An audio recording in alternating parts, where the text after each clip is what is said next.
Hello mga kadod, pumunta pala ako ng Mungkayo para bumili ng flowers para sa aking asawa kasi nga birthday niya. At ito na nga, binigay ko sa kanya, parang ayaw niya pa. Pero natuwa naman siya, nag-smile naman siya mga kadod. Hindi niya raw inaasahan kasi na bibili ako. Hindi niya inaasahan mga kadod kasi pag may birthday kasi sa amin mga kadod, lalo na pag kaming dalawa mag-asawa, hindi na namin iniisip na maghanda pa kami mga kadod. Surprise ko yung asawa ko kahit papano. Natuwa naman siya mga kadod sa niregalo ko. Ayan, happy birthday.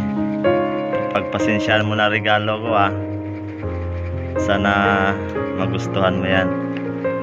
Anong masasabi mo sa regalo ko sa'yo?